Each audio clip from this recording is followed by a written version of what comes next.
Di para sahabat itu, kaum muslimin, yang terbayang bagi mereka itu adalah infak, yang terbayang bagi mereka adalah sebuah kebahagiaan, keselamatan di akhirat yang kekal dan abadi di sisi Allah tabaraka wa taala. Semua kita boleh klaim sekarang, kamu cinta Nabi, cinta Ustaz. Cinta Nabi, cinta Ustaz. Termasuk saya, cinta Nabi, cinta. Kapan tahunya? Besok di akhirat. Maka apa kata Nabi sallallahu alaihi wasallam? Amalur rajuli biyadih. Penghasilan yang terbaik adalah pekerjaan yang dilakukan oleh seseorang dengan tangannya sendiri. Wa kullu bai'in mabrur, dan setiap jual beli yang mabrur. Ini aktivitas ini membantu saya di akhirat atau akan menyulitkan saya di akhirat? Kalau seandainya perbuatan itu ternyata akan menyulitkan kita di akhirat kelak, tinggalkan perbuatan itu.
Di para sahabat itu, kaum muslimin, yang terbayang bagi mereka itu adalah infak, yang terbayang bagi mereka adalah sebuah kebahagiaan, keselamatan di akhirat yang kekal dan abadi di sisi Allah tabaraka wa taala.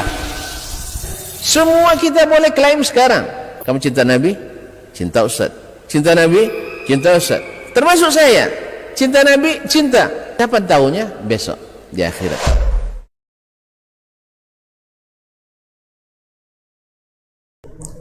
Assalamualaikum warahmatullahi wabarakatuh.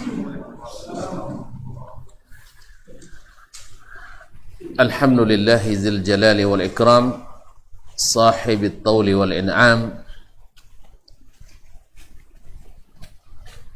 أحمده سبحانه وتعالى على نعمه العظام وأشكره على آلائه الجسام أشهد أن لا إله إلا الله وحده لا شريك له الملك العلام وأشهد أن محمدا عبده ورسوله سيد الأنام عليه أفضل الصلاة وأتم السلام وعلى آله وأصحابه الأعلام البررة الكرام ومن تبعهم بإحسان ما تعاقبت الليالي والأيام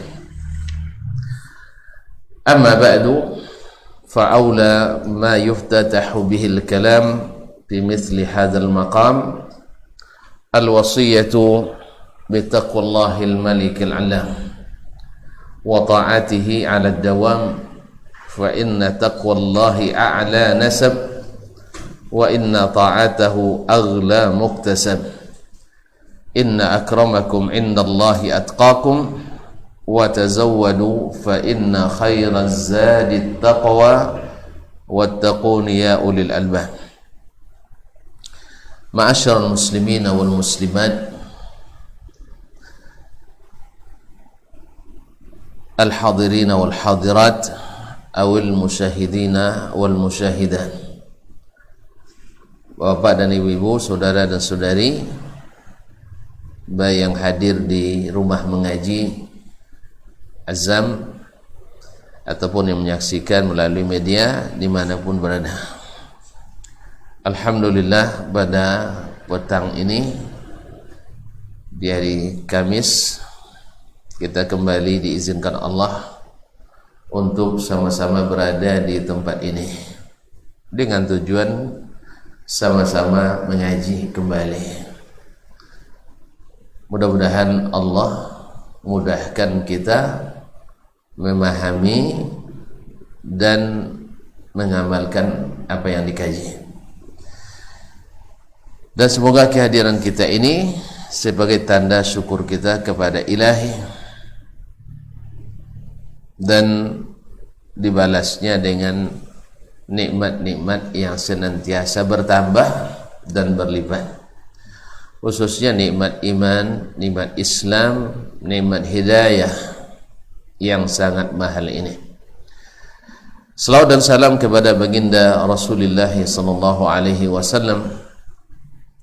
Alhamdulillah dengan izin Allah kemudian dakwahnya kita merasakan nikmat iman ini dan menjadikan kita berharga dan bernilai di hadapan Allah di dunia dan di akhirat.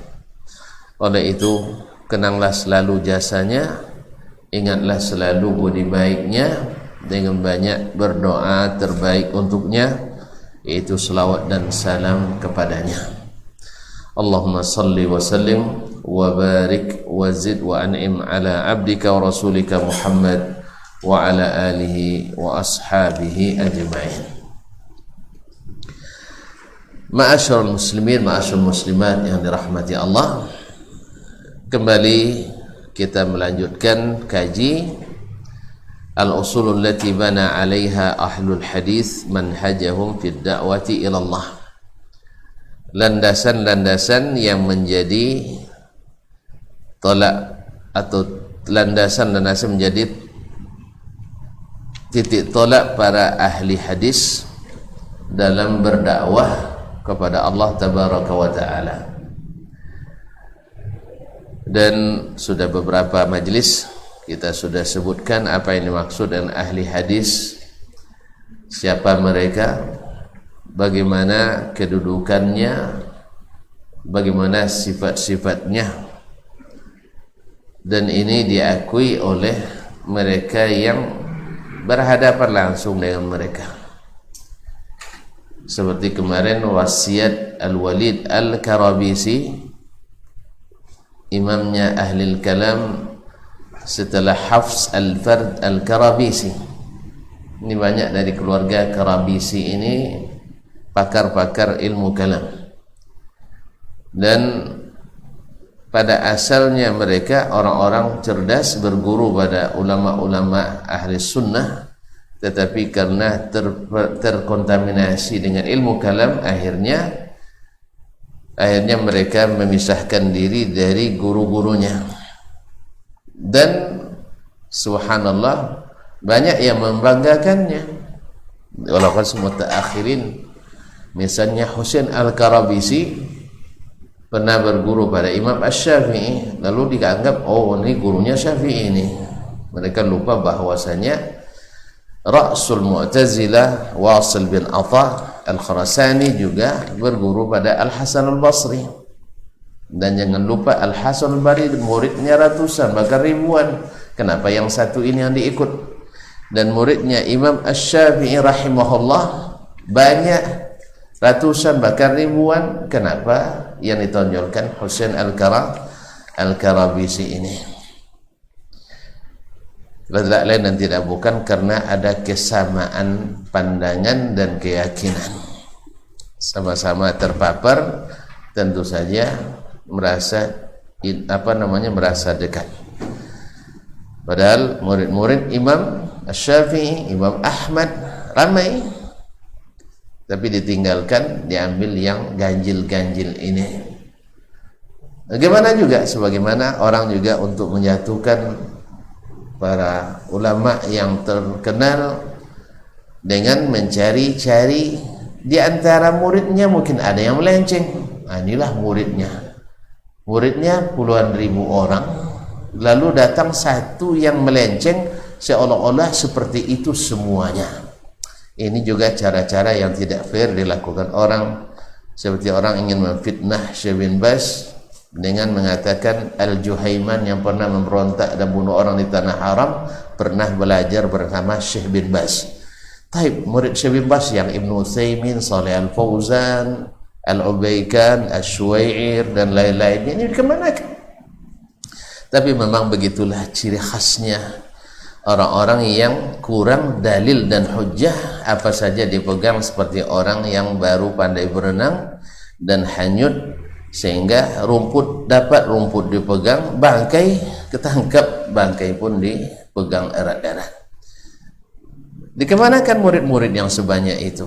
Jadi kalau dikatakan nanti Husain Al-Karabisi misalnya adalah induknya ahli kalam dan orang hebat, lalu dikemanakan Al-Mara' bin Yahya At-Tujibi, Al-Rabi' bin Sulaiman Al-Muradi, Al-Rabi' bin Sulaiman Al-Jizi, kemudian Yunus bin Abdul Ala As-Sadafi, dikemanakan Ahmad bin Hanbal, dikemanakan Al-Buwaiti, dimanakan Al-Muzani dan lain-lainnya dalam akidah. Kenapa berpaku pada Al-Karabisi yang memang sudah menyimpang? Kayaknya keluarga Al-Karabisah ini banyak melahirkan paham-paham menyimpang. Mulai daripada syekh mereka yang paling besar sebelumnya adalah Hafs Al-Fard Al-Karabisi yang menjadi lawan Imam Asy-Syafi'i dulu. Bermunadharah, beradu argumen. Nah, dan di masa Imam Ahmad lahir pula yang dari keluarga yang sama, Husain Al-Karabisi, sehingga dihajar oleh Imam Ahmad rahimahullah wa ta'ala. Allah musta'an. Tapi Al-Walid Al-Karabisi yang terbesar setelah Hafs Al-Fard Al-Karabisi juga sudah mewasiatkan kepada anak-anaknya kemarin, bagi yang hadir kemarin, bahwasanya beliau mewasiatkan untuk mengikut manhajnya ahli hadis. Padahal dia adalah orang paling besarnya ahli kalam di masanya, belajar dari Hafs Al-Fard. Kemudian muridnya yang kesohor dengan ilmu kalam ada Al-Husain Al-Karabisi yang hidup di masa Imam Ahmad rahimahullah dan dihajar oleh Imam Ahmad, dan Imam Ahmad tidak mengizinkan murid-muridnya belajar pada ahli kalam tersebut.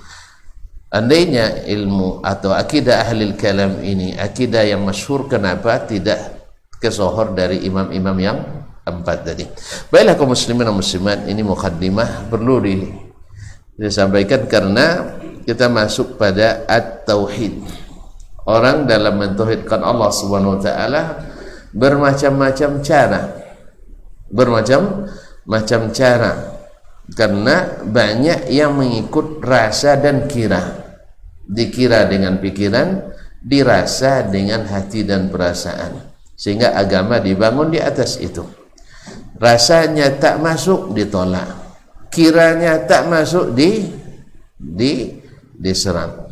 Nah, sekarang masuk pada al-aslul awal, yaitu tauhidullah.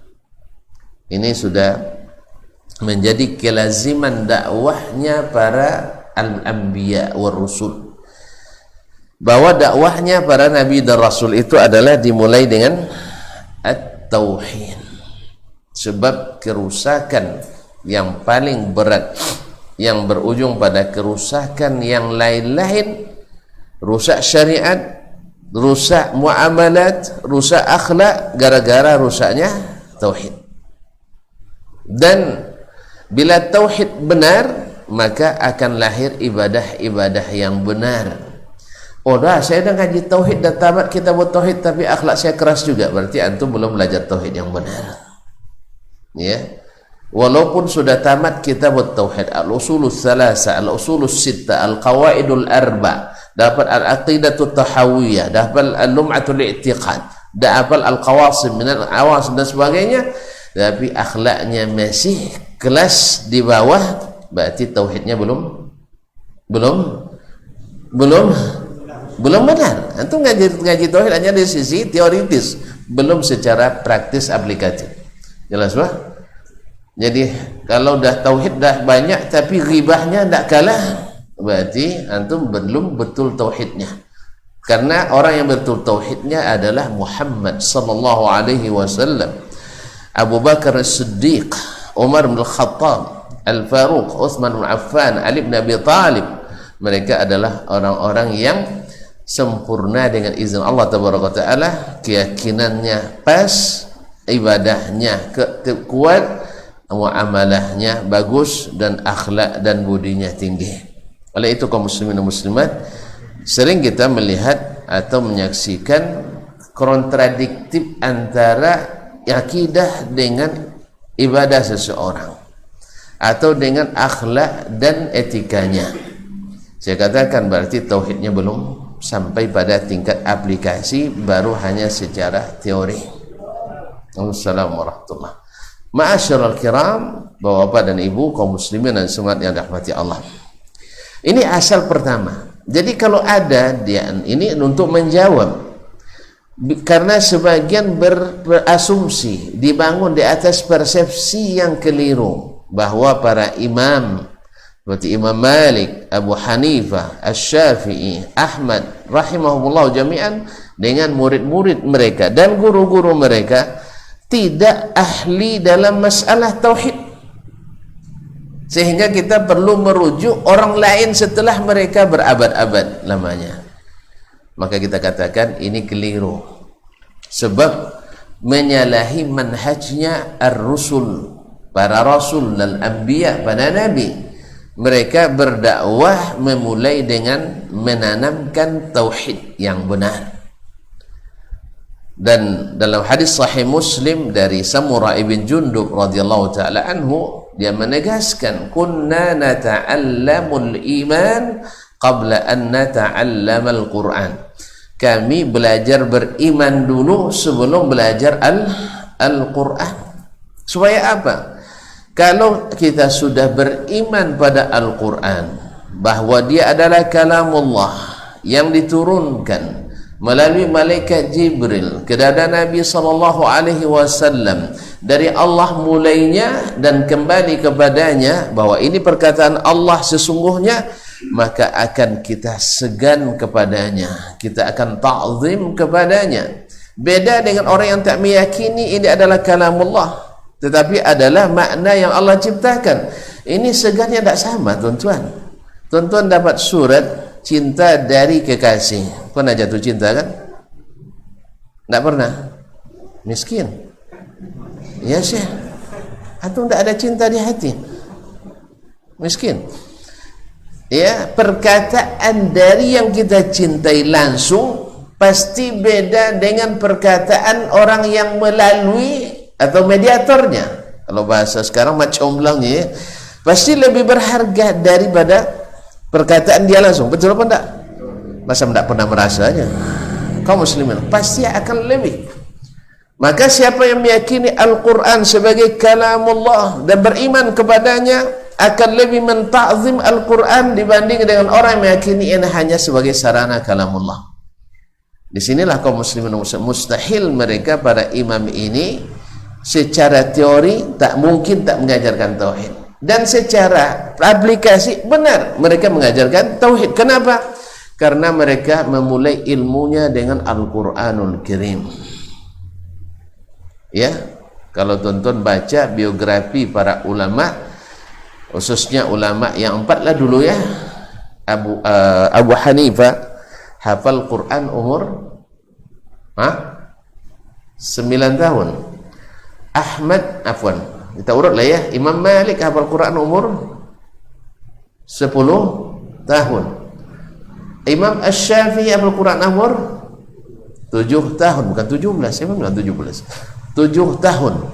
Dan Imam Ahmad hafal Quran umur 9 tahun. Kalau mengikut teori orang Amerika modern hari ini manusia-manusia super cerdas. Sebab dalam teori pendidikan orang Amerika hari ini, bahwa anak kecil umur 6 tahun sampai 9 atau 10 tahun bila hafal 13.000 lebih kata-kata bahasa Inggris dianggap anak super cerdas. Coba uji anak antum. Ini anak antum ya? Anak siapa nih? Ayo ngaku ayahnya siapa? Antum asli bahasa apa? Orang mana aslinya? Jawa, Sumbar, orang Minang. Hafal enggak 13.000 kata dalam bahasa Minang? Nah, ini enggak, berarti enggak super cerdas. Hafal 13.000 kata dalam bahasa Inggris dianggap sebagai anak super cerdas. Saya katakan masih jauh kalah oleh anak-anak kaum muslimin.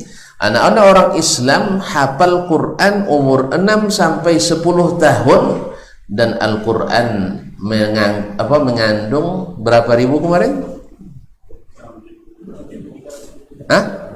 6.000 itu ayatnya biar gampang ngapalnya 6.666 tapi tidak jumpa.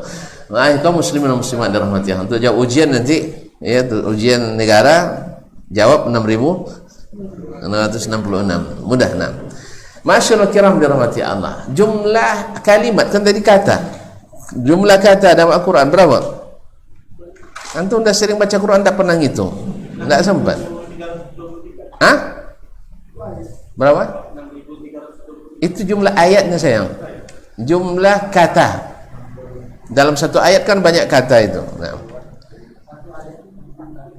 satu ayat berapa kata? Misalnya zalikal kitabu la raiba fihi hudan lil muttaqin, satu ayat berapa kata? Zalika al-kitabu la raiba fihi hudan lil muttaqin, 7 kata. Nah, berapa kata semua dalam Al-Quran? 77.000. Masya Allah, nengok dia, alhamdulillah. Jazakallah khairan. 77.000 lebih kata. Berarti mana yang lebih cerdas? Anak umat Islam atau anak orang Amerika? Anak orang Islam. Ini kalau saya bahas lagi panjang ceritanya nanti. Nah, ya. Jadi makanya kenapa Al-Quran dilarang dihafal oleh mereka, karena mereka takut kalah. Dibuatlah orang-orang yang hafal Quran orang yang lebay, tidak ikut perkembangan zaman dan seterusnya ya. Tapi alhamdulillah kita tak pengaruh oleh itu, karena terbukti anak-anak yang habis Quran super cerdas. Alhamdulillah. Buktinya kita kan hafiz, jadi tidak hanya sedikit-dikit cerdas, dikit-dikit pula, dikit-dikit cerdas, banyak-banyak. Dikit-dikitnya cerdas, banyak-banyak cerdas juga. Alhamdulillah. Kaum muslimin dan muslimat dirahmati, mau ngaku ya memang. Masyaallah kiram dirahmati Allah SWT. Jadi mustahil mereka yang manhajnya mengikuti Nabi alaihissalatu wassalam, bahkan seperti Imam Asy-Syafi'i digelar Nasirus Sunnah, penolong sunnah, Dan Imam Ahmad disebut dengan Imamun Ahli Sunnah, Al-Imamul Mubajjal, Imam Ahlus Sunnah, Ahmad bin Hanbal. Lalu mereka tidak menegakkan sunnah dalam masalah akidah. Jelas? Oleh itu maka perlu kembali untuk mengaji bagaimana pokok-pokok dakwah ahlul hadis. Maka dikatakan yang pertama adalah al-aqidah, at-tauhid. Jelas? Jelas? Kalau dah jelas sudah kan? Masuk Isya? Belum, taib. Ma'asyarul kiram dirahmatillah. Jelas tapi nak diperjelas lagi ya. Taib. Kita sudah bahas kemarin makna at-tauhid adalah inti daripadanya adalah ikhlasul ibadah lillahi ta'ala, kepada Allah tabaraka wa ta'ala, baik ibadah hati atau ibadah badan.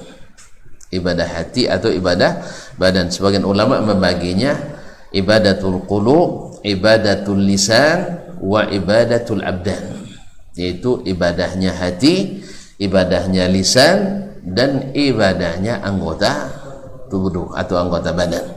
Jadi mengikhlaskan seluruh ibadah ini, baik yang dalam hati kita seperti cinta, senang, tawakal, bergantung, berlindung dan sebagainya, dengan ibadah lisan kita berzikir, bertahmid, bertasbih dan sebagainya.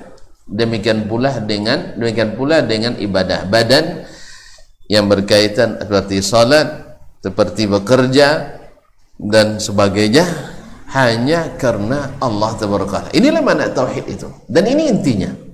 Ini intinya dakwahnya para Rasul alaihim salawatu rabbi wassalamu alaih. Oleh sebab itu, fala yajuzu sarfu ay naw'in min al-ibadati la ghairi Allah ta'ala. Kalau demikian, maka tak boleh satu pun jenis ibadah diberikan kepada selain Allah. Inilah inti tauhid itu. Nah, kama la yajuzu ay yushraka ma'allahi fi ibadi ahad. Sebagaimana tak boleh diberikan secara total kepada yang lain, dan juga tak boleh disamakan dengan yang lain, yaitu kepada Allah juga, kepada selain Allah juga tidak dibenarkan. Ini namanya syirik. Jadi lawan daripada tauhid adalah syirik, lawan daripada iman adalah kufur.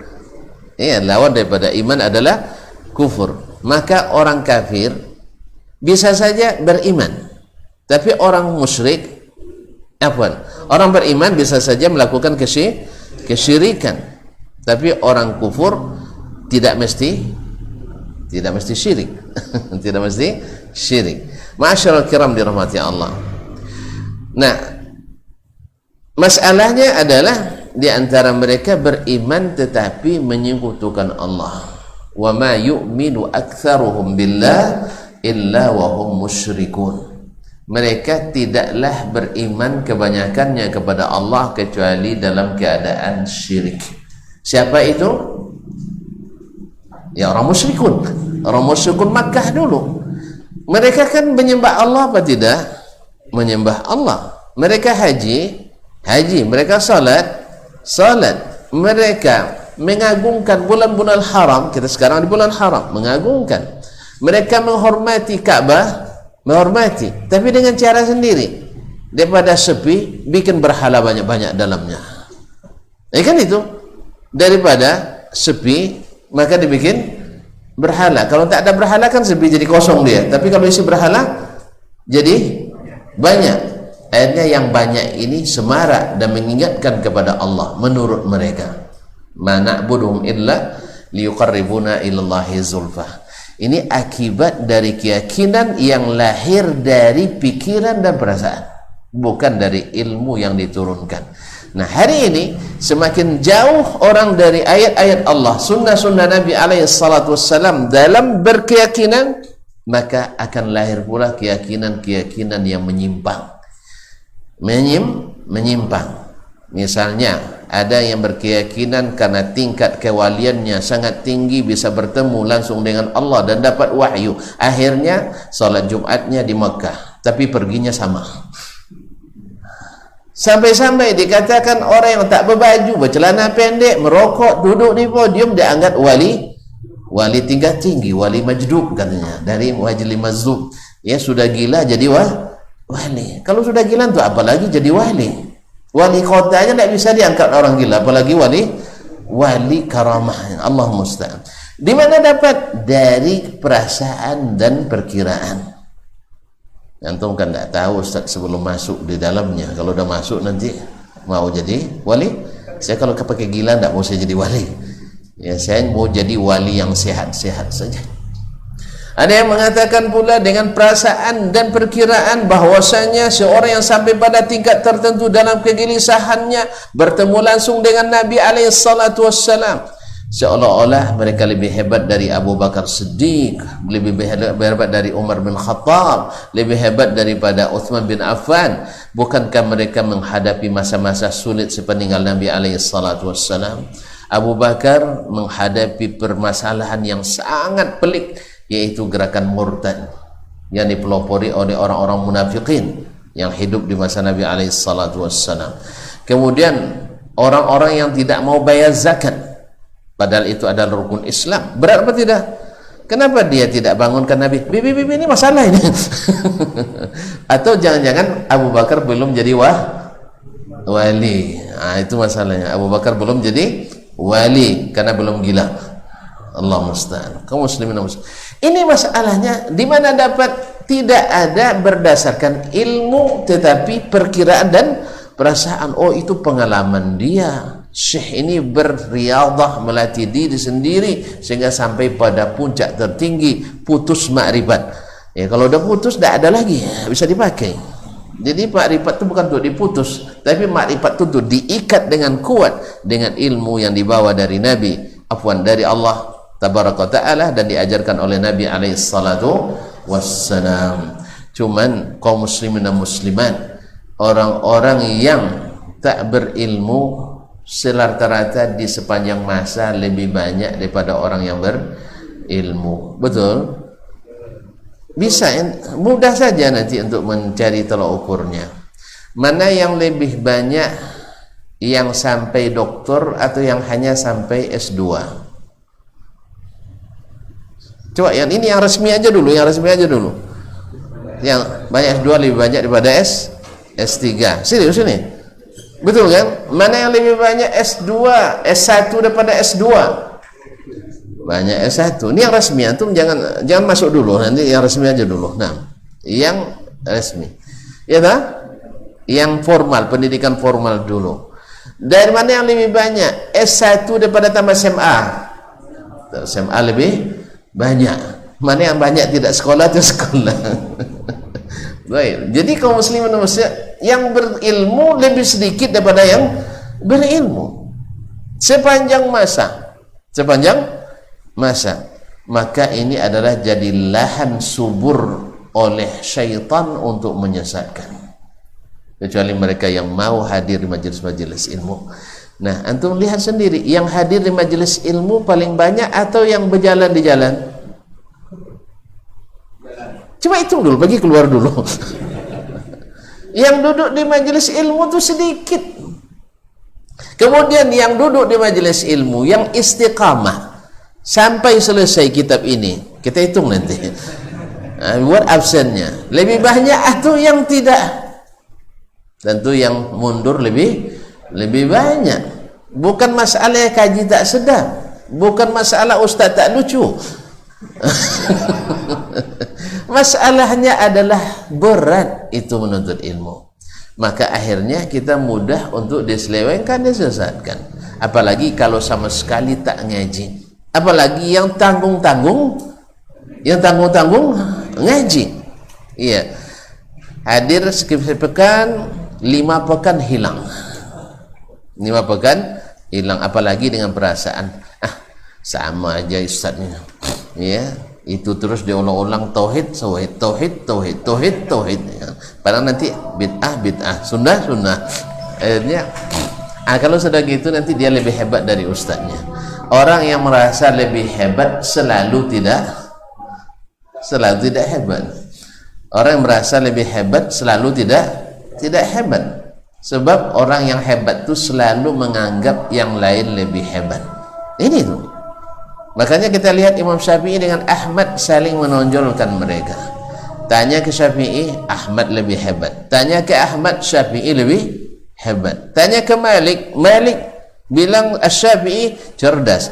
Ditanya ke Syafi'i, Al-Malik lebih cerdas. Kalau kita hari ini susah untuk mengakui kelebihan orang. Apa sebab? Karena kita tidak banyak punya kelebihan. Jadi la ya'riful fadla li zawil fadli illa zawul fadli. Takkan mengenal kelebihan orang yang punya kelebihan kecuali orang yang memang punya kelebihan pula. Allah musta'an. Waktu sudah masuk. Kita lanjutkan lagi lepas azan. Serius ini. Baik, yalah. Azan dulu.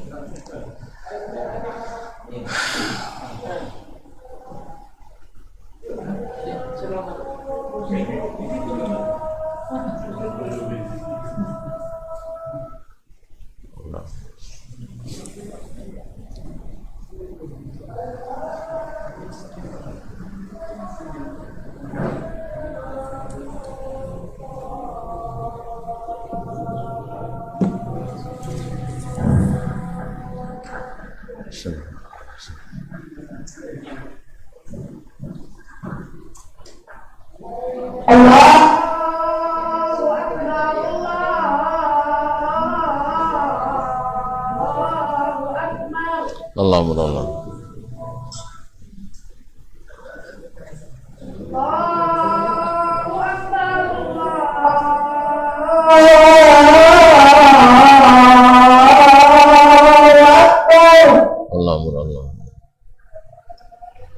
Asyhadu an la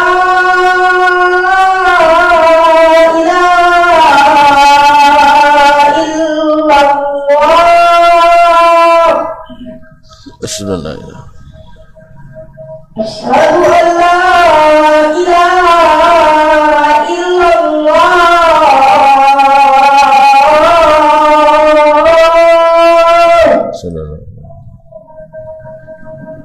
Asyhadu anna Muhammadar Rasulullah.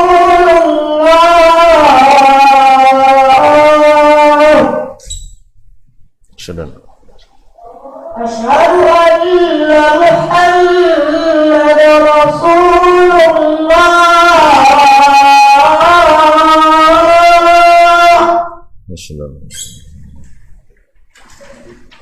Hayya 'alas salat.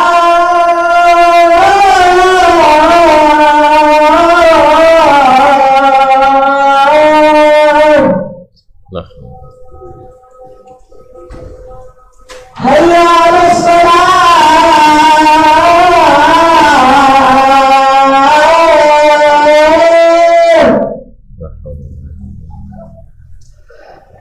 Hayya 'alal falah.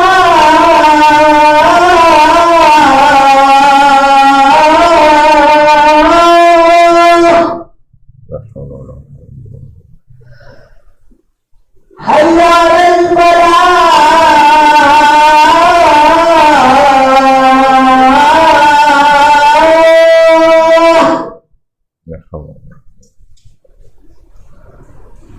Allahu Akbar, Allahu Akbar.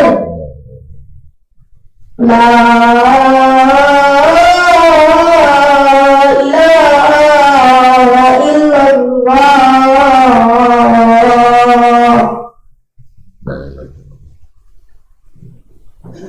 Allahumma rabbana was-salat.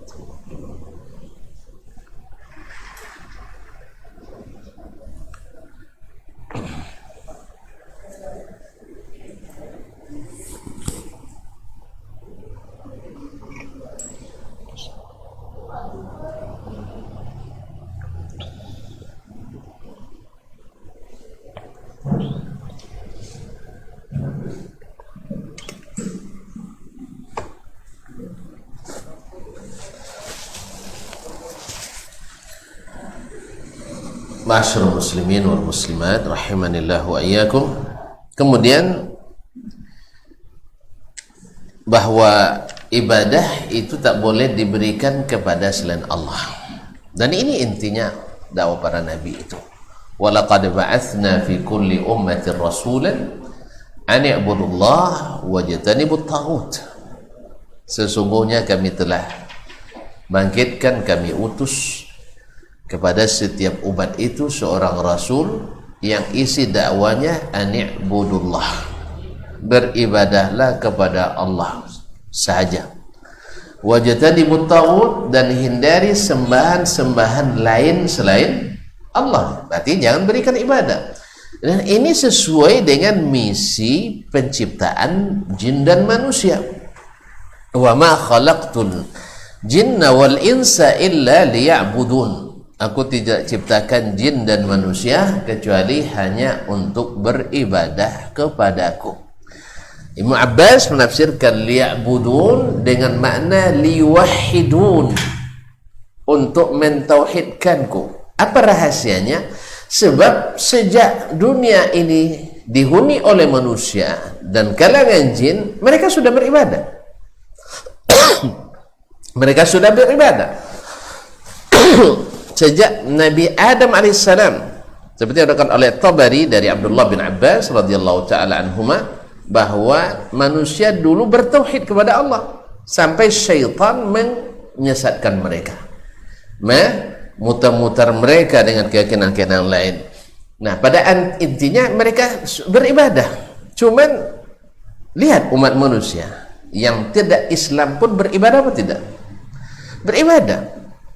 Ada yang beribadah kepada patung-patung, beribadah kepada manusia sendiri, bahkan kepada hewan dan sebagainya. Tetapi disinilah makna bahwasanya liwahidun, liya'budun dengan makna liwahidun, supaya mentauhidkanku, karena ibadah yang tidak didasari tauhid tidak diterima. Innallaha la yaghfiru ay yushraka bihi wa yaghfiru ma duna dzalika liman yasha. Allah tak ampuni dosa syirik kepadanya, dengan ampuni dosa manapun. Kemudian Nabi dalam hadits qudsi, Nabi meriwayatkan dari Rabbul Alamin, man amila amalan asyraka fihi ma'iya ghairi taraktuhu wa syirkah. Siapa yang beramal suatu amalan untukku tapi menyekutukanku dengan sesuatu yang lain, aku tinggalkan dia dengan syiriknya itu. Kau tak terima. Oleh itu kaum muslimin dan muslimat, maka liya'budun bukan makna hanya sekedar beribadah, tapi beribadah hanya kepada Allah. Di sinilah makna liwahidun yang ditafsirkan oleh Imam Ibnu Abbas radhiyallahu taala anhumah. Dan tauhid itu kaum muslimin, pada masa Nabi kan tidak ada pembagian-pembagian. Pembagian tauhid enggak ada, pembagian dalil enggak ada. Kan ada. Tapi apakah tidak ada dalam zaman Nabi? Saya ulang lagi. Bahwasanya tauhid terbagi sekian. Ya, dalam istilah golongan manapun, seperti sifat Allah ada 20. Ada zaman Nabi? Enggak ada. Atau sifat fi'liyah dengan sifat khabariyah. Ada istilah ini zaman Nabi? Enggak ada. Sama juga dengan al-aslu fil amri lil wujub. Ya, illa ma dallat dalilu ala khilafi. Hukum asalnya perintah itu wajib kecuali ada dalil yang mengatakan dia wajib. Ada juga tidak ada. Al-kalamu wal lafzul murakkabul mufidu bil wad'. Ada di zaman Nabi? Juga tidak ada. Tapi semua ini ada enggak di zaman Nabi? Barangnya ada enggak? Ya ada. Istilahnya ada enggak ada? Kalau ada orang menolak nanti pembagian tauhid karena enggak ada zaman Nabi, semua pembagian tauhid ini ditolak. Termasuk sifat 20 juga ya harus ditolak karena tidak ada pembagian sifat di zaman Nabi 20 sifat. Jelas?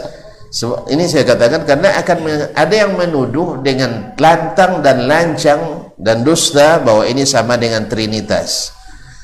Auzubillah. Kalau tak paham jangan bicara. Itu aja. Ya karena tidak paham. Dikir Trinitas ya tidak sama. Trinitas orang membagi Allah Tuhan itu menjadi 3 oknum. Ya, 3 oknum. Kalau dalam tauhid ini yang diajarkan di dalam oleh as-salafus salih ini bukan bukan membagi Allah, tetapi tauhid itu dari sisi atau dari 3 aspek seperti yang akan kita dengar nanti.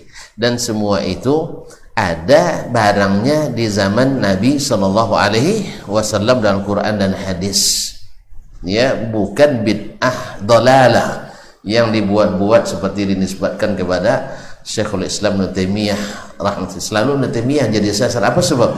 Karena beliau yang paling berpengalaman di antara ulama mutaakhirin berhadapan dengan ahlil kalam, berhadapan dengan kaum sufi, sehingga beliau dimusuhi dengan berat sejak dia masanya dan sampai hari ini.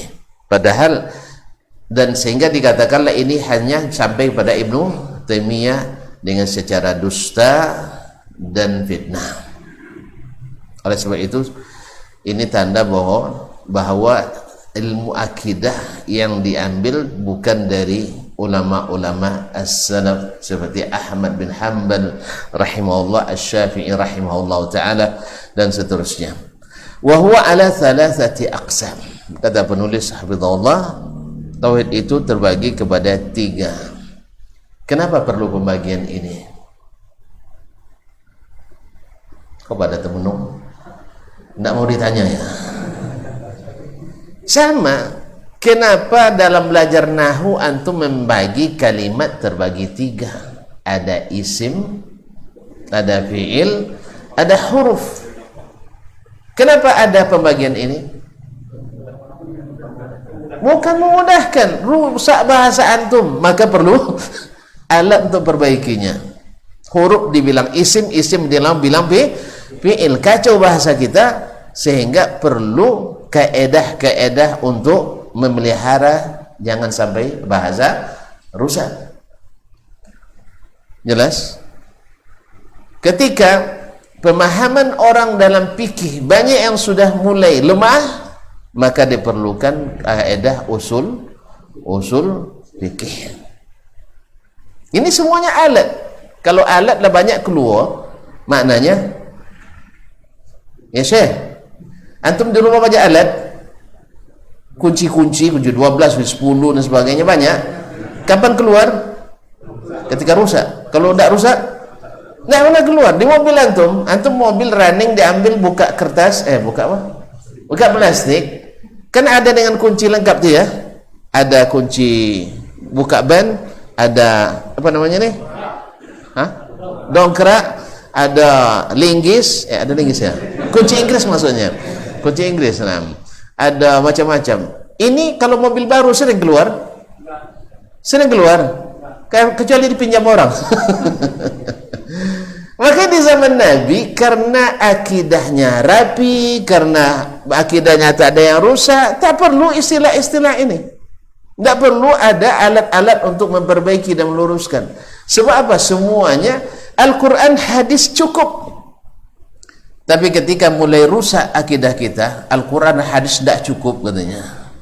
Ya kan? Al-Quran dan hadis tidak cukup. Akhirnya keluarlah alat-alat untuk memperbaiki yang rusak itu.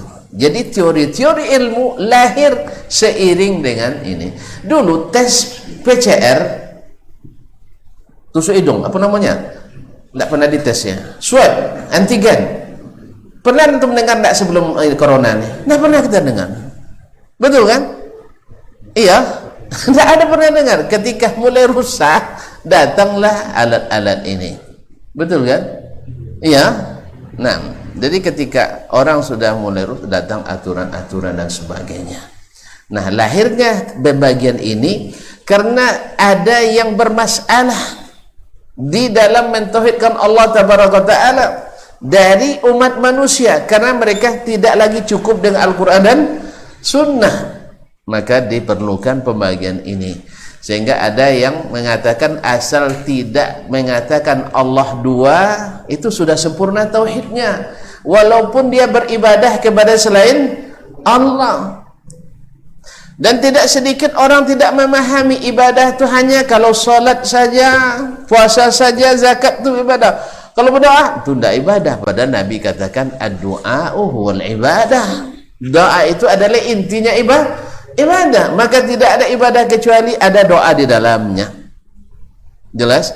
Dan ingat, catat, banyak orang tidak tahu bahwa syirik pertama masuk ke dalam tubuh umat manusia melalui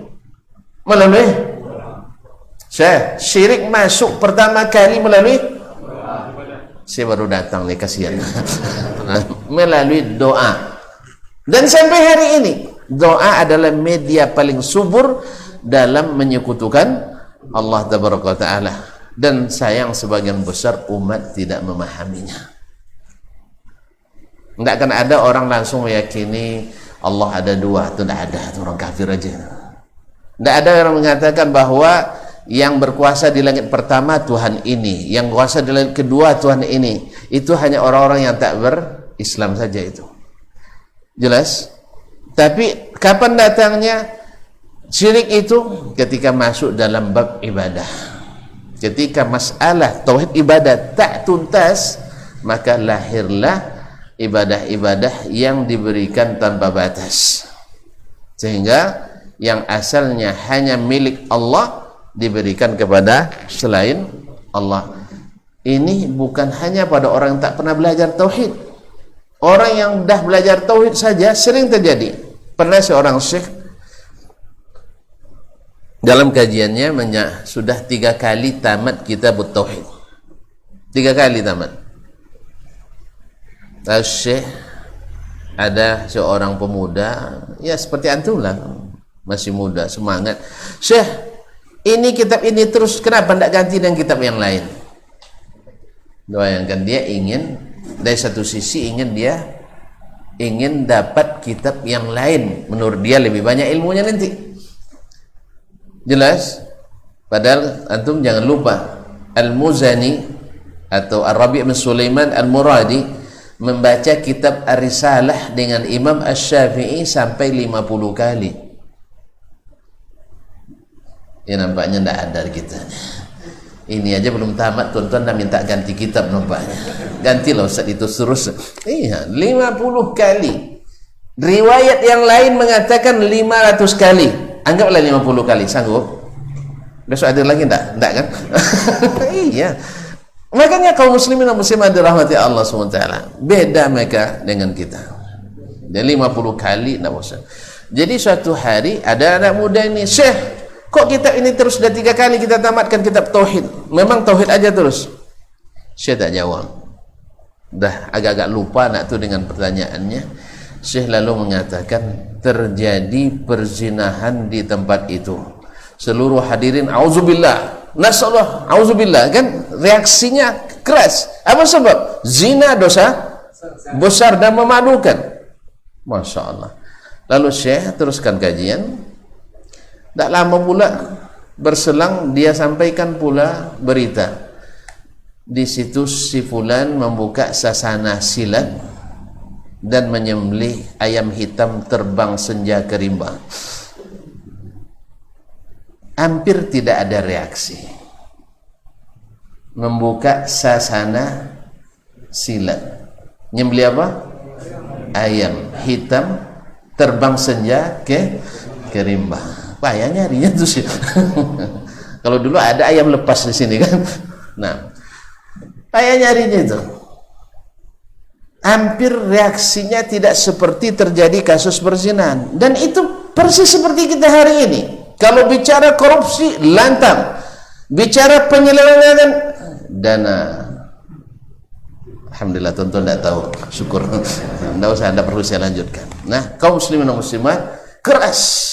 Bicara tentang ketidakadilan penguasa, masya Allah hebat. Tapi bicara tauhid, oi jangan, ini memecah belah umat. Padahal mohon maaf kaum muslimin, andainya antum diam dengan kesyirikan yang terjadi di masyarakat, dan itu dosa, dengan kezaliman penguasa yang ada di tengah-tengah kita, mendiamkannya juga termasuk dosa. Mana yang lebih besar, dosa mendiamkan syirik daripada dosa mendiamkan kezaliman penguasa? Tapi kok reaksinya beda? Karena reaksinya beda. Maka Syekh bilang, itulah sebabnya kitab tauhid ini harus selalu dibaca dan dibaca. Sebab antum seolah-olah menganggap zina lebih berat daripada daripada syirik. Menyembelih, inna salati wa nusuki wa mahyaya wa mamati lillahi rabbil alamin. Menyembelih bukan karena Allah dan untuk Allah, itu namanya syirik. Oh enggak, kami tidak menyekutukan Allah dah. Terus apa namanya? Antum sembelih untuk apa? Coba yang pernah silat, ayo. Tidak ada yang pernah tamat, cuma kan tidak tahu. Tidak pernah. Alhamdulillah, saya pernah tamat. Tapi jangan diuji-uji, saya tidak paham lagi. Nah, tidak tahu silat, basilek. Tidak tahu juga. Alhamdulillah, untunglah. Jadi ikhwani kaum muslimin dan muslimat dirahmati Allah, ini tujuannya adalah untuk menjadi penghalang serangan-serangan dari pihak yang lain. Melalui siapa? Tidak tahu juga. Tidak ada guru silat rupanya di sini.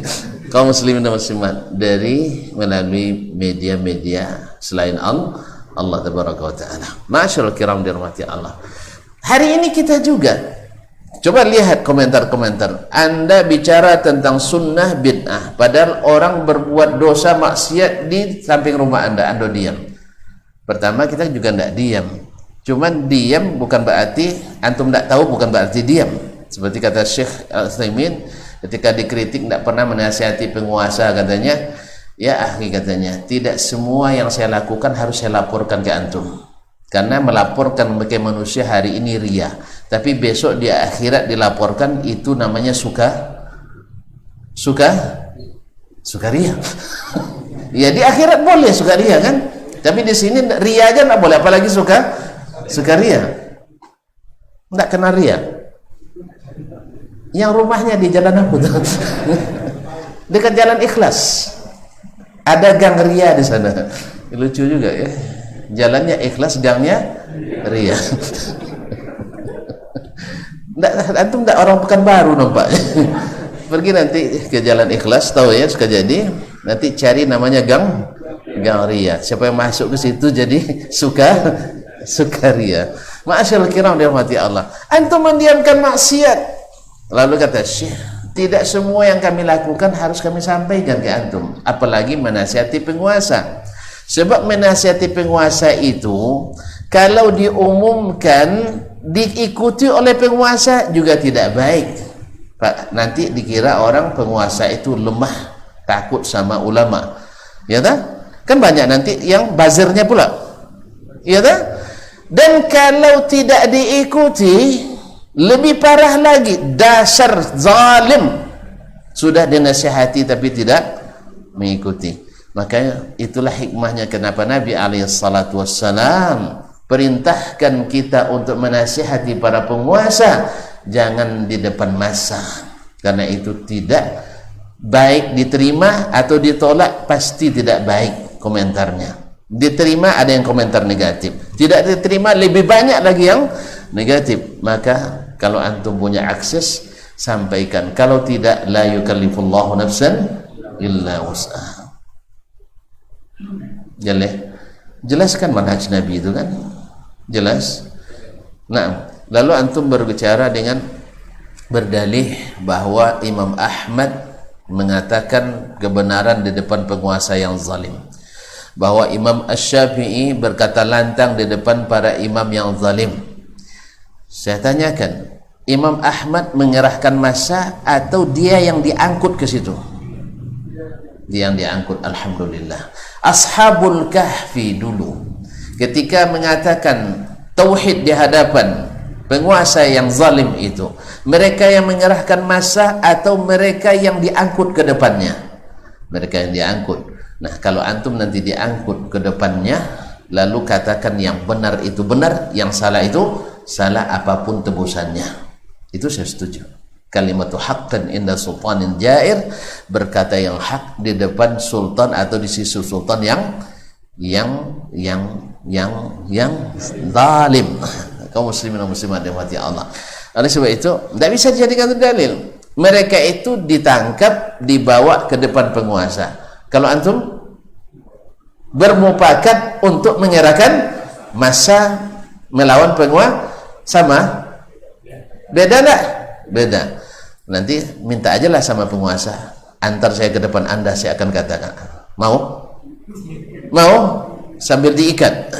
Oleh sebab itu, maka baik-baikkanlah itikad dan jangan mengada-ngada dalam berbuat, karena sesungguhnya mengada-ngada itu dilarang oleh Allah dan Rasulnya sallallahu alaihi wasallam. Kok pada kemana-mana? Gara-gara pembagian tauhid. Sebab ada pembagian ini karena banyak yang tidak jelas, sehingga kita tuh kalau dulu orang ngaji kitab tak pakai rumus-rumus begini, ya tak? Sehingga ada pula sebagian kawan-kawan tuh asal pakai rumus-rumus, ini orang haroki nih katanya. Tidak mau baca kitab itu, ini keliru juga, ya. Hari ini kita memerlukan itu. Dibuat dulu al-kalimah, lalu pembagiannya al-ism, kemudian al-fi'il, kemudian al-huruf, kemudian al-ism mu'rabah, mabniyah, fi'il mabniyah, mu'rabah, dan seterusnya. Jelas? Semuanya jelas. Kalau ngaji seperti kitab seperti orang dulu, ya, yang di awal sudah lupa, yang tengah belum paham, di akhir tidak ngerti. Maka ini perlu media sekarang. Namanya in fokus. Tapi saya tidak mau pakai biar orang tidak fokus. Iya, kalau pakai ini fokus bikin orang tidak fokus. Nengoknya ke layar, tidak ke kita. Apalagi layar di situ, tonton ketawanya ke situ, tidak ke saya. Iya, Allah musta'an. Jadi lahirnya pembagian ini karena kebutuhan, karena banyak yang tidak jelas dan diketahui. Maka lahirlah pembagian ini dan barangnya ada. Jadi bukan sembarang dibuat. Mari kita lihat. Tapi antum nampaknya sudah tidak sabar lagi untuk pulang. Hah? Masih? Masya Allah, antum ternyata orang kuat-kuat ya. Baik. Tapi rasain kalau ada yang merasa tidak terwakili, nanti rasain. Kaum muslimin. Yang pertama adalah tauhidur rububiyah. Nanti apa definisinya akan dijelaskan oleh Syekh. Yang kedua tauhidul uluhiyah. Yang ketiga tauhidul asma'i was sifat. Tauhidul asma' was sifat. Masyaallah kiram dirahmati Allah Subhanahu wa taala. Kalau ada yang tidak paham dengan ini, mari kita simak apa ini maksud. Dan kalau tidak setuju dengan istilah ini, silakan buat pula pembagiannya. Yang penting jangan jangan mengada-ngada. Barangnya ada, tapi tidak mengada-ngada. Soal istilah, para ulama sepakat la musyahata fil istilah. Tapi kalau dengan fitnah dan dusta bahwa ini adalah diada-adakan oleh Ibnu Taimiyah, kemudian terputus setelah dia wafat, lalu tiba-tiba timbul oleh Ibnu Wahab. Subhanallah, tiba-tiba hilang 3 abad. Berapa dari abad ke-8 sampai abad ke-12? Berapa abad itu? 4 abad. Tiba-tiba timbul begitu saja. Tidak ada yang membawanya. Ini adalah tidak bisa terima secara ilmiah. Kalau bukan karena paham orientalis yang memasuki kaum muslimin sebagiannya, ini tidak mungkin diterima. Karena orientalis ingin mengatakan kepada umat Islam bahwa antara Nabi wafat dengan kalim atau hadis dicatat ada 100 tahun lebih. Sebagian mengatakan 200 tahun lebih. Maknanya apa? Sanadnya tidak bersambung. Maka akidah as-salaf tidak bersambung dengan as-salaf. Akidah khalaf bersambung dengan, kan lucu. Akidah salaf tak bersambung dengan salaf. Akidah khalaf bersambung dengan salaf. Paham? Enggak. Berarti terpaksa kita bawa nanti kitabul khalaf ke sini biar paham. Jadi ingin mereka mengatakan akidah ini kan dinamakan dengan aqidatu as-salaf. Akidah ahlul kalam aqidatul khalaf. Jadi khalaf itu yang datang belakangan, salaf itu yang duluan. Nah, yang duluan dengan akidah orang yang duluan tidak bersambung. Tapi yang datang belakangan dengan yang duluan akidahnya bersambung. Masuk akal nih. Ini akibat selalu main akal-akalan sehingga tidak masuk akal. Tidak paham juga. Ini lebih vulgar lagi nanti. ahlus sunnah yang menegakkan sunnah dianggap ahlus sunnah palsu. Ya, ada sunnah disuruh begini didirikan, dilarang begini ditinggalkan. Ini ahlus sunnah, tapi ini ahlus sunnah palsu. Yang asli gimana? Yang asli itu ahlus sunnah wal jamaah yang asli, bila ada sunnah yang nyuruh, tengok dulu, cocok apa tidak. Kalau cocok terima, kalau tidak dihapuskan. Ini asli. Subhanallah, asli. Di mana? Apakah dulu sahabat ketika menerima sunnah Nabi dia jawab, ini hati-hati, bahaya nih keyakinan seperti ini. Harus ditakwilkan, harus ini bisa syirik kita. Ternyata mereka tidak ada mengatakan itu ke Nabi alaihissalatu wassalam. Bahkan nanya hukum saja jarang atau hampir tidak ada. Ketika disuruh salatul jamaati afdalu min salatil fazzi bi 25 darajah, rawi Muslim. Salat berjamaah lebih afdal daripada salat sendirian sebanyak 25 derajat, lain 27 derajat. Tidak ada sahabat yang nanya, ya Rasulullah, ini wajib apa sunat? Wajib apa sunat? Pada istilah wajib sudah ada zaman Nabi, ya. Istilah sunat sudah ada zaman Nabi. Nah, ada apa enggak? Cuman pembagian hukum wajib, sunat, haram, makruh, mubah itu belum ada kecuali belakangan di kalangan para fuqaha. Apa sebab? Karena kerusakan pemahaman kita juga.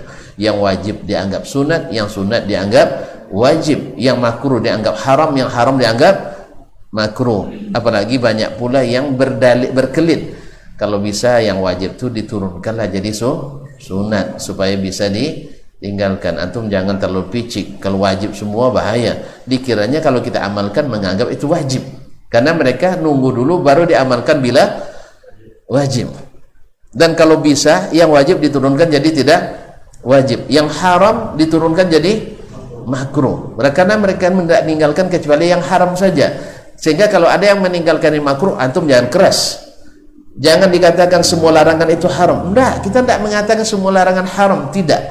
Tapi kita tahu bahwa orang taat bila disuruh ikut dan bila dilarang tinggalkan. Itu orang taat. Tapi orang yang tidak taat banyak tanya kan? Iya enggak? Antum kalau ngajar, saya kan guru nih, dosen. Antum guru enggak? Guru. Kalau ada mahasiswa antum diperintahkan kerjakan ini, siap Pak. Tapi ada satu, Pak, kok selalu aja ada tugas? Sekarang musim pandemi Pak, ya mahal beli data. Orang tua saya banyak alasannya, ujungnya tak dikerjakan. Antum suka yang mana?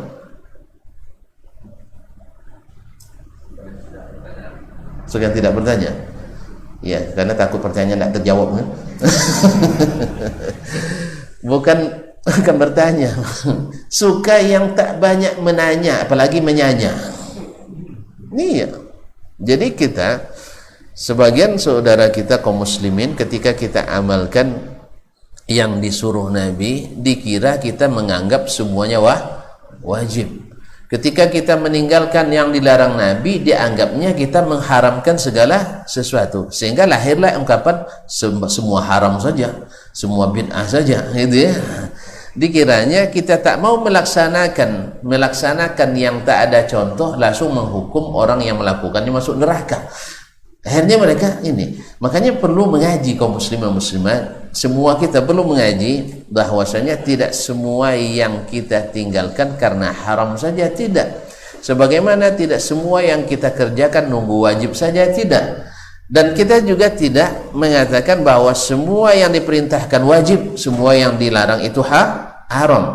Cuman kita paham dengan sebenar-benar paham bahwa Allah suka bila dia memerintah kita laksanakan. Bahwa Nabi alaihissalatu wassalam senang kalau dia memerintahkan kita laksanakan. Dan Allah pasti tidak suka bila dia melarang lalu kita kerjakan. Dan Nabi juga tidak ridha bila umatnya bila dilarang lalu melanggar. Jelas? Kena ujilah antum di keluarga aja dulu. Anak-anak yang suka melanggar aturan rumah, Padahal kan ada yang wajib kadang kan, jam makan jam sekian. Antum aturlah jam makan misal di rumah menjelang zuhur setengah jam kita makan bersama. Kalau ada yang suka ngeles, antum suka? Padahal tidak wajib kan? Kan tidak wajib makan sebelum zuhur, bisa makan setelah zuhur. Atau antum bikin aturan, tidak wajib juga makan mesti di rumah, tak boleh makan di luar. Anak antum lebih sering makan di luar, suka tidak? Tidak juga. Kenapa tidak suka? Duit saya habis. Padahal tidak ini. Nak makan di mana, yang penting kan makan dia kan. Bahkan untuk sholat saja. Kamu jangan sholat masjid sana ya, masjid sini. Padahal dua-duanya sah sholatnya kan. Antum suka tidak? Tidak. Padahal kalau ditanya nanti sama anak, wajib tuh ya. Antum bilang tidak wajib. Cuma Abi lebih senang kamu di sini. Gitu ya. Makanya menyenangkan Allah dan Rasul itu lebih kita utamakan daripada mempertimbangkan orang yang tak mengamalkan. Bagi siapa yang tak mengamalkan, jangan baperan pula. Ini dia lebih duluan dari kita pula masuk surga katanya. Awak tinggal masuk neraka. Enggak. Insya Allah kalau sempat kami duluan masuk surga dan antum masih insya Allah berhak masuk surga, kita akan cari nanti kan. Tapi syaratnya harus sering bersama gitu ya. Karena yang diberikan izin syafaat itu yang sering bersama dalam ketaatan. Jelas ya? Kalau jelas kita sudahi dulu. Ya, kaum muslimin dan muslimat. Memang tidak selesai kaum muslimin. Ini tidak selesai karena masih panjang. Nah, kita ambil satu dulu ya. Apa yang dimaksud dengan tauhid ar-rububiyah? Tauhid ar-rububiyah diambil dari kalimat. Tadi kan sudah saya bilang, istilah silakan antum buat sendiri. Antum tidak mau terima istilah ini, ya tidak mau terima istilah ini, buat istilah lain. Tidak ada masalah. Tidak ada masalah. La musyahata beristilah. Tapi dengan catatan jangan mengada-ngada. Jangan mengada-ngada. Seperti membatasi sifat-sifat Allah dengan angka tertentu. Ini kan mengada-ngada ini. Padahal Allah menyebutkan lebih banyak lagi.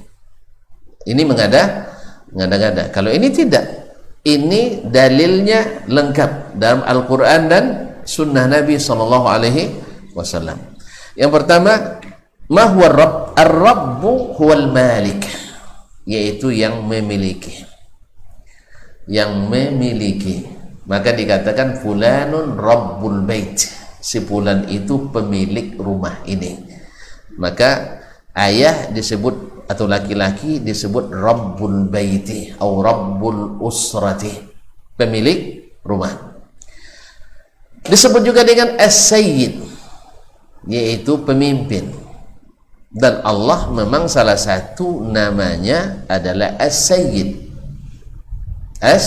As-Sayyid. Dalam hadis riwayat At-Tirmizi, Nabi SAW mengatakan, Innallaha huwas Sayyid. Sesungguhnya Allah lah yang Sayyid itu. Ini juga sesuatu yang kontradiktif dalam mengamalkan. Seseorang tidak mau menyebut nama Nabi kecuali dengan Sayyidina. Kalau tidak berarti tidak al-sunnah itu. Subhanallah, yang punya sunnah itu sendiri mengajarkan tanpa Sayyidina gitu. Iya, yang punya sunnah itu sendiri mengajarkan umatnya untuk mengucapkan salawat dengan Allahumma salli ala Muhammad. Tapi kita kalau tak pakai Sayyidina, ciri khas bukan ahli sunnah. Sehingga terpaksa buat Sayyidina.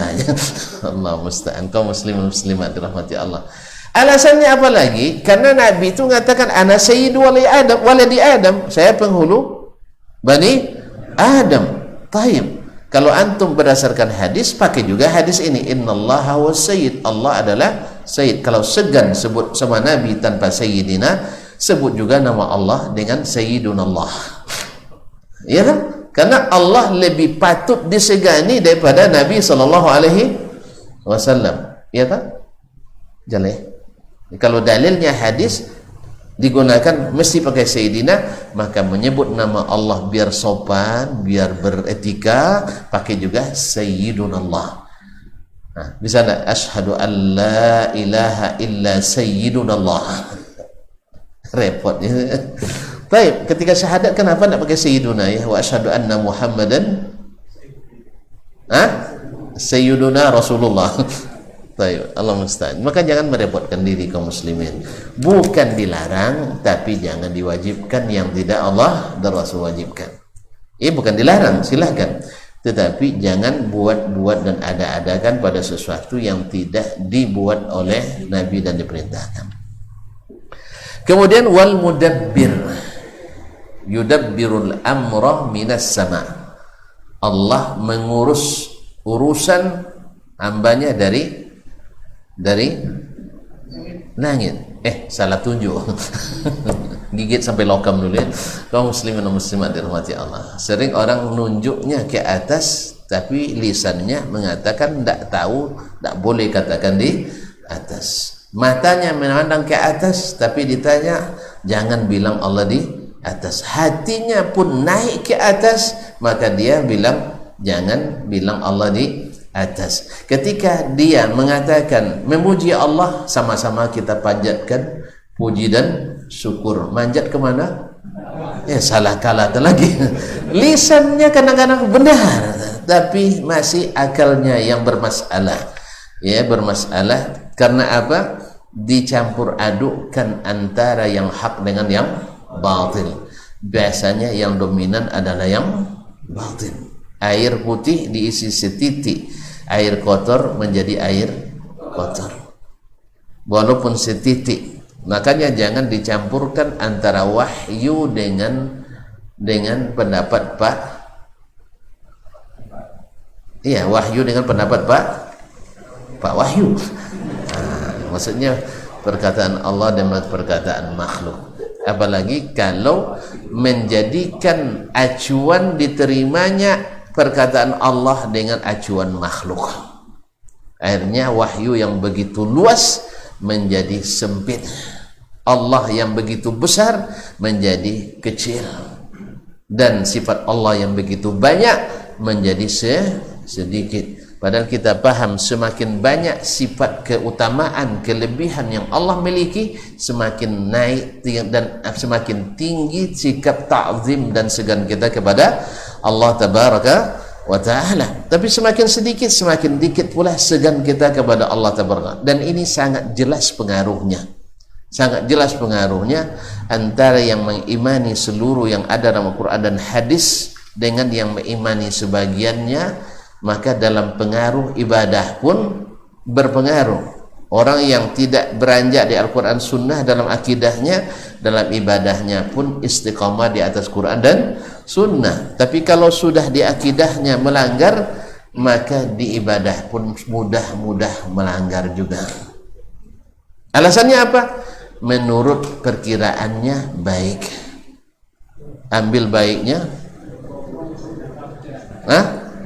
buang buruknya. Wal mudabbir, makna dari ar-rabb adalah yang mengurus. War raziq, yang memberi rezeki. Maka kalimat rabb ini kalimat yang paling umum. Maka Allah disebutlah dengan Rabbul Alamin. Rabbul Alamin karena maknanya lebih lengkap, lebih include dari makna-makna yang lain. Di situlah maka dinamakan tauhid, mentauhidkan Allah. Dengan makna ini disebut dengan tauhidur rububiyah. Maknanya apa? At-tasdiqut tam, yaitu membenarkan secara penuh, tidak ada ragu lagi. Apa? Wal-i'tiqadul jazim, dan keyakinan yang pasti. La yusawiruhu syak, tak ada satu pun keraguan, secul keraguan pun. Wala yudakhiluhu dhannun, dan tidak pula masuk ke dalamnya perkiraan dan sangka. Annallaha ta'ala huwal mutafarrid, bahwa Allah lah yang satu-satunya, bil khalqi, yang menciptakan, war rizqi, yang memberi rezeki, wat tadbiri, yang mengatur, wal ihya, menghidupkan, wal imatati, mematikan, wa bima'rifatil ghaib, dan yang mengetahui yang gaib, hanya satu-satunya Allah, wa bitaqdiril umur, dan yang menentukan segala urusan, kabiriha, baik yang besar, wa saghiriha ataupun yang kecil, jaliliha yang nampak, wa daqiqiha yang tidak nampak, khairiha wa syarriha, baik yang baik maupun yang buruk. Itu semuanya hanya Allah, dan tak ada ragu sedikit pun. Nah, bagaimana dengan orang yang meyakini kalau ada di sana wali kutub, namanya wali kutub utara, kutub selatan, atau ada yang ghaus yang berpengaruh mengurus alam raya ini, bisa menurunkan hujan sendiri, bisa menahan hujan sendiri, bisa mengetahui yang ada dalam kandungan dan seterusnya, maka ini tidak sesuai dengan tauhid yang pertama dalam rububiyah Allah tabaraka wa taala. Kalau begini berarti tidak jazim, tidak pasti, ada keraguan padanya.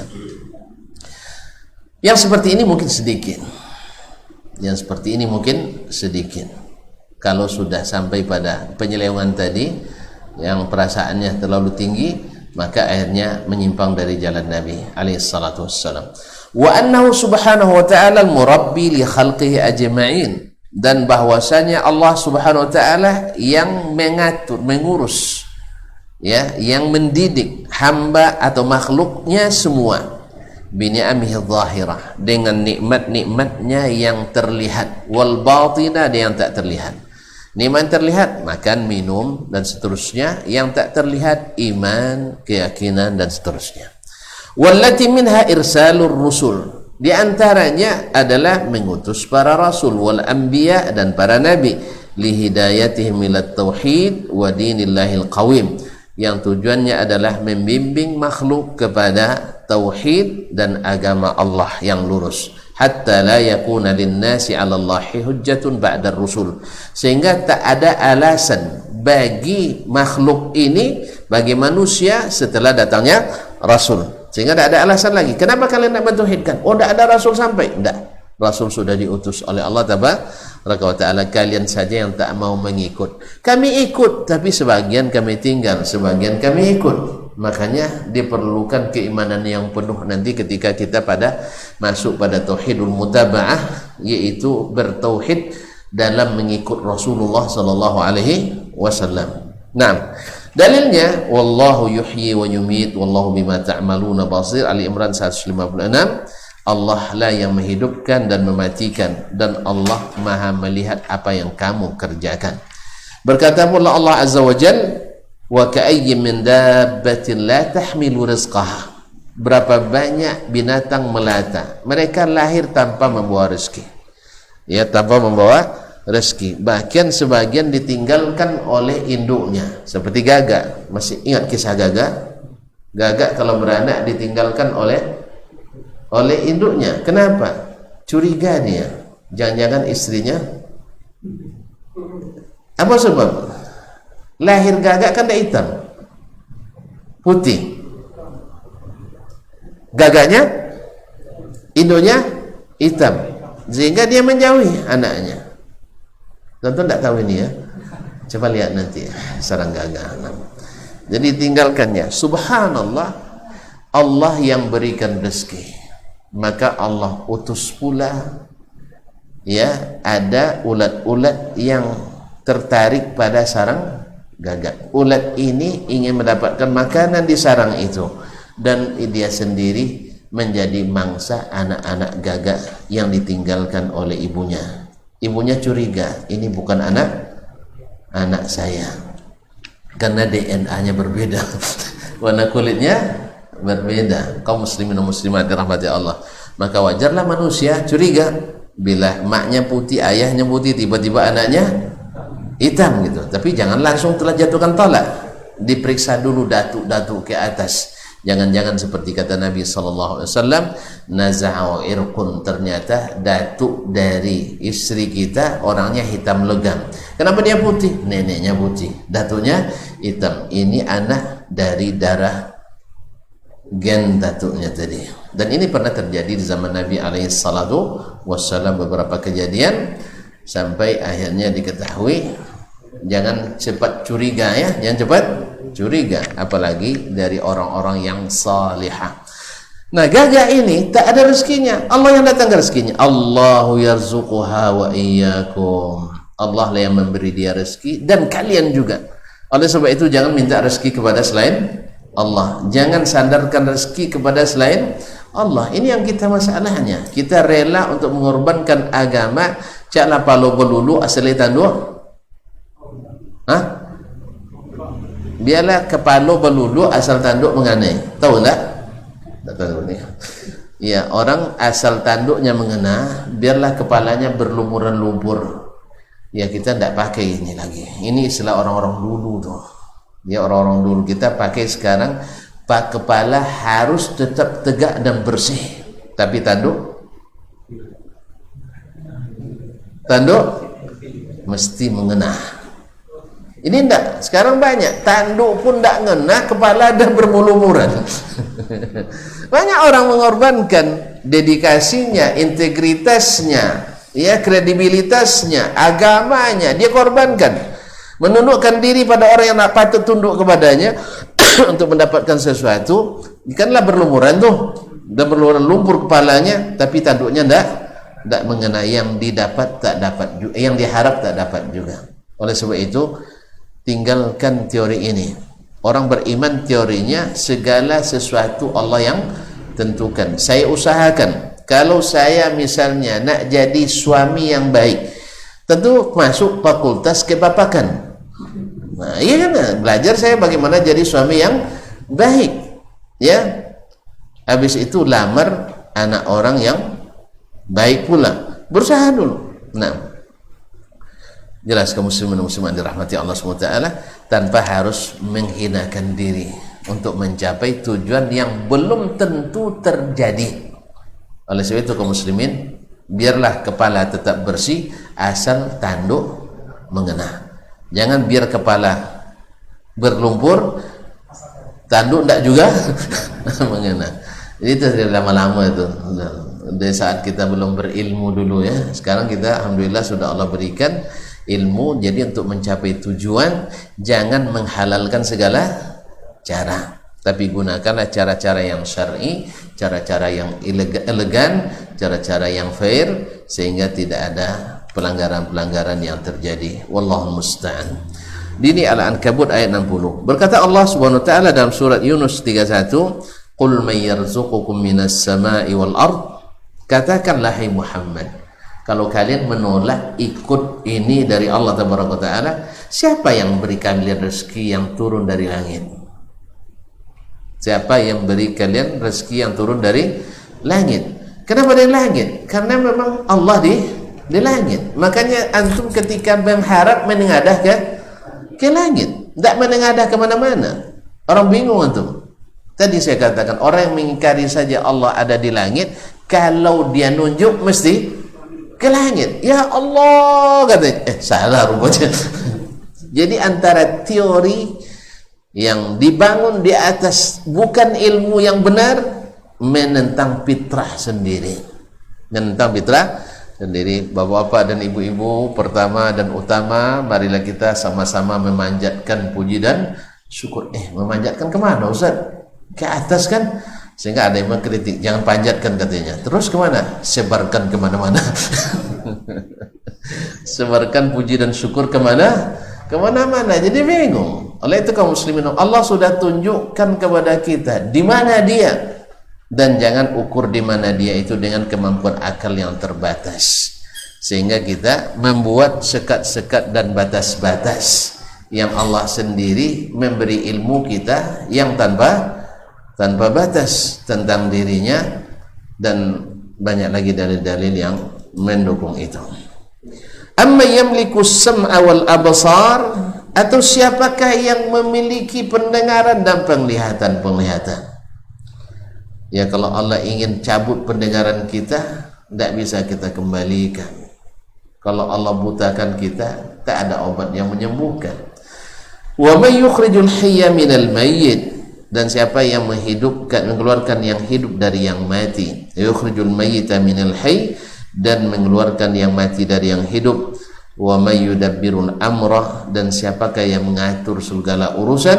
fasayaquluna Allah, mereka pasti menjawab Allah. Kalau gitu, faqul afala tattaqun, kalau gitu kenapa kalian tidak juga bertakwa, tak mau ikut perintah, tak mau meninggalkan larangan? Kalian sudah tahu Allah yang menciptakan, bahwa sudah merupakan sunnatullah, bila lapar mesti makan, kalau tidak siap untuk sakit, gitu ya. Bila haus mesti minum, kalau tidak siap untuk dehidrasi. Bila sudah dewasa mesti menikah, kalau tidak merana. Bukan jomblo, jomblo biasa, merana. Dan bila sudah punya menikah mesti punya anak, kalau tidak dianggap pria tak punya selera. Ya gitu ya. Makanya kaum muslimin dan muslimat dirahmati Allah SWT, maka kalau itu sudah tidak bisa kalian lawan, mesti kalian taati hukum Allah di situ. Kenapa kalian tidak taat pada hukum Allah yang mengatur kehidupan kalian, yang lebih besar manfaatnya, yang lebih hebat balasannya, surga yang tidak bisa dibayangkan betapa indahnya, tak pernah terdengar oleh telinga berita keindahannya, dan tak pernah terlihat oleh mata tandingannya. Kenapa kalian tidak mau? Padahal kalian mengakui tadi, mengaku. Bahkan masih banyak ayat lagi yang menjelaskan kalau di saat mereka dalam keadaan sulit, mereka hanya berdoa kepada Allah. Berarti orang musyrikin dulu menyembah Allah tak? Menyembah Allah, cuman kebanyakan mereka syirik kepada Allah Taala. Kenapa syirik? Karena mereka tak tahu tauhid, sehingga syirik itu dianggap tauhid. Mereka tidak mencadar mereka salah. Buktinya mereka menentang Nabi yang salah. Kan begitu? Ada nggak orang tersesat sadar dia tersesat? Sengaja aku tersesat. Ada? Nggak ada. Nggak ada yang tersesat itu sadar dia tersesat. Siapa yang tahu dia tersesat? Orang yang tahu jalan yang benar.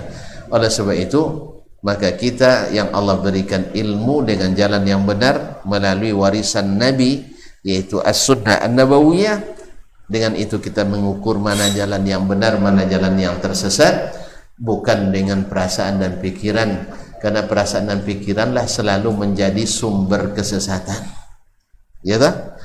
Saya melalui satu jalan, padahal kalau saya telepon, misalnya saya Iqbal, saya telepon di mana jalan ini, langsung dapat, karena dia orang situ. Tapi ya rasa-rasanya ke belah kanan nih oke nih. Ya kan, dilihat ke matahari, ya pas ke kanan. Rupanya kanan tambah jauh. Jelas? Saya pernah jalan di daerah Soekarno Hatta, Rangka 1. Karena di SKA kan dulu ramai kan? Iya, malam-malam. Macet. Sebelum ada flyover nih, selalu macet kan, tambah pasar pagi, bukan pasar Panam, pasar pagi. Akhirnya karena malam hari nak menghindari jalan macet itu, masuk ke jalan Pajar sana tuh. Yang menuju Palas, jalan Palas. Sampai di sana, saya kan masih baru di sini. Di samping saya orang kuliah Unri. Ada anak gadis. Iya, baru nikah kan ya. Saya nyetir itu. Dia kan lama di Pekanbaru karena kuliahnya di Perikanan Unri. Lalu saya setir sampai di Jalan Palas. Saya kan tidak berilmu deh tentang jalan. Lalu saya tanya ke yang berilmu. Yang berilmu rupanya kira-kira. Ilmunya kira-kira, dilihatnya tower Telkomsel. So di situ cunya ya kan, karena orang cu dia kan. Akhirnya saya belokkan ke kanan. Tambah jauh atau tambah dekat? Ternyata yang dikira berilmu pun ilmunya kira-kira dan rasanya ke situ. Ada tandanya. Padahal towers itu kan banyak, bukan hanya itu. Awak karena belum hafal Pekanbaru dikira tower hanya itu. Ini tower arah Panam nih katanya. Ayolah saya belok kanan. Tambah lama tambah gelap. Tambah lama sampai ke Leton 2. Sampai Leton 2 teringat saya pernah ke Dumai melalui jalan ini. Ini tambah jauh nih deh. Rasa-rasanya iya, masih rasa-rasanya. Akhirnya tanyalah, katanya, enggak, tempat gelap ini saya enggak mau bertanya. Nanti tanya lagi sama orang yang tak jujur, tambah tersesat kita. Iya tak? Kan ada orang tempat bertanya kita kadang enggak jujur. Enggak jujur mereka nanya. Saya kata teman-teman, kalau orang Mesir, antum tanya ke dia enggak pernah jawab, enggak tahu jalan. Makanya kalau antum sempat ke Mesir nanti, tapi tanya ada teman-teman yang tamat Mesir ya. Katanya orang Mesir kalau ditanya jalan pantang bilang enggak tahu. Dia bilang nanti, lawali jalan lurus, nanti ada simpang perempatan misalnya, belok kiri. Ada lagi lampu merah, belok kanan. Lampu merah, belok kiri. Akhirnya kita tambah tersesat. Dia enggak tahu. Cuman dia tahu di sana ada lampu merah, sini ada lampu merah. Main kira-kira. Kabarnya begitu. Saya belum pernah mencoba. Jadi oleh sebab itu jangan tanya begitu percaya dengan orang. Ya, nanya jalan, maksudnya nanya jalan tadi. Nanya jalan. Antum jangan salah paham ya, akhi. Saya bicara hanya khusus nanya jalan. Kalau nanya jalan kan orang jalanan biasanya. Kalau nanya ilmu ke ulama tentunya. Baiklah kaum muslimin dan muslimat, ini orang di jalan. Jelas? Jangan dikembangkan kemana-mana. Nah, ini nanya orang yang di perjalanan. Jadi mungkin di kita ada juga. Di kita mungkin ada juga di negeri kita ini. Pantang mengatakan, oh maaf saya tidak tahu itu ya. Ini ditunjukin orang jalan tambah jauh, tambah kesasar. Oleh sebab itu di sini pentingnya ilmu dari sumber yang asli, Al-Quran dan Sunnah Nabi alaihi salatu wassalam, dengan pemahaman mereka yang dijamin pemahamannya diterima, as-salafus salih, as-sahabatu wa man tabi'ahum bi ihsan, yaitu para sahabat dan orang-orang yang mengikuti mereka dengan baik.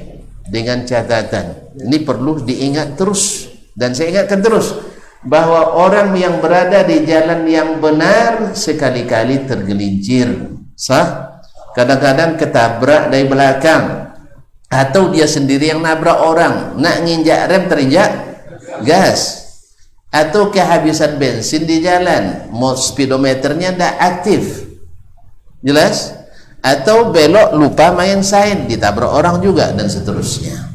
Jadi bukan berarti orang yang lurus jalannya tak pernah salah dan berdosa.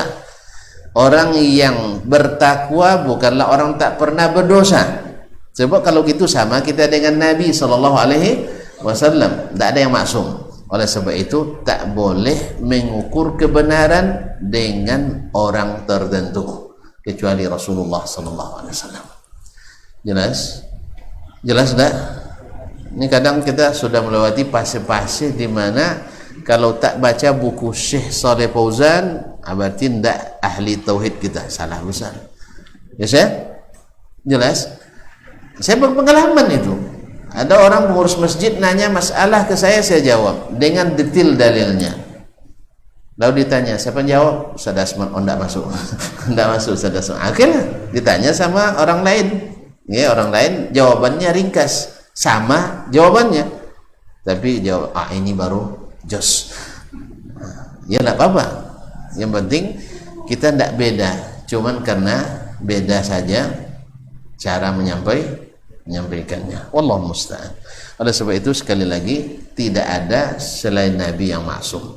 Oleh sebab itu makanya Ahlus Sunnah wal Jamaah tak pernah takut disalahkan, karena mereka cari kebenaran. Silahkan salahkan, tidak ada masalah. Andai pun antum fitnah kita dengan sekejam-kejamnya, tak mengurangi sama sekali, sebab bersama kita ada Allah dan Nabi alaihi salatu wassalam. Tapi kalau memang jujur menasihati, ahlan wa sahlan, Ustaz salah dalam keyakinan ini dalil dan buktinya, bisa antum yakinkan, insya Allah kita langsung cabut, ya, bukan lari. Artinya cabut keyakinan yang salah itu, pindah keyakinan yang benar, tapi dengan syarat dalilnya jelas dan saya paham. Wallahu musta'an wa alaihi tuklan. Mudah-mudahan bermanfaat. Tidak ada pertanyaan, sudah lewat waktu saya. Ini sama aja, ngisi di luar daerah dengan dalam kota sama, pulangnya lambat juga. La haula wala quwwata illa billah. Sampai di sini dulu. karena belum selesai. Nanti selesai al-aslu awal ini, sebab tujuan kita untuk mengetahui bahwasanya dakwahnya para imam dimulai dengan tauhid, supaya tidak ada lagi sangkaan dan dugaan yang keliru bahwa imam-imam kita, imam yang 4 bukan ahli tauhid, seperti yang digambar-gambarkan oleh sebagian, karena tidak mengenal mereka dari dekat dari akidahnya, karena sudah terbiasa dengan akidah yang ditulis oleh kalangan khalaf, sehingga ingin menyamakan pula as-salaf dengan al-khalaf, padahal antara langit dan bumi. Dan ini sangat banyak terbukti dalam sejarah para imam tersebut. Wallahu musta'an wa alaihi tuklan. Kita jumpa lagi insyaallah 2 pekan lagi. Tidak banyak tuh, 2 kali sepekan dah banyak. Terima kasih dan mohon maaf. Subhanakallah bihamdik, asyhadu an la ilaha illa anta, astaghfiruka wa atubu ilaik. Wassalamualaikum warahmatullahi wabarakatuh.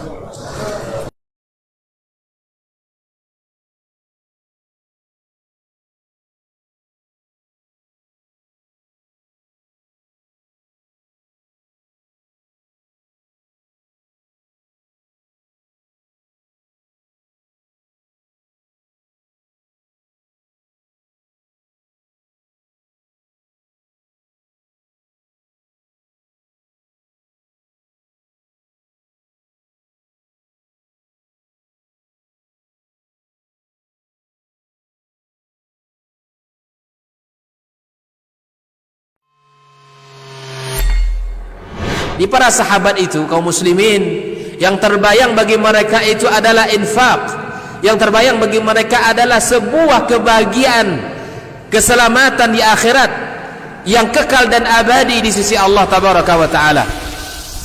Semua kita boleh klaim sekarang, kamu cinta Nabi, cinta Ustaz. Cinta Nabi, cinta Ustaz.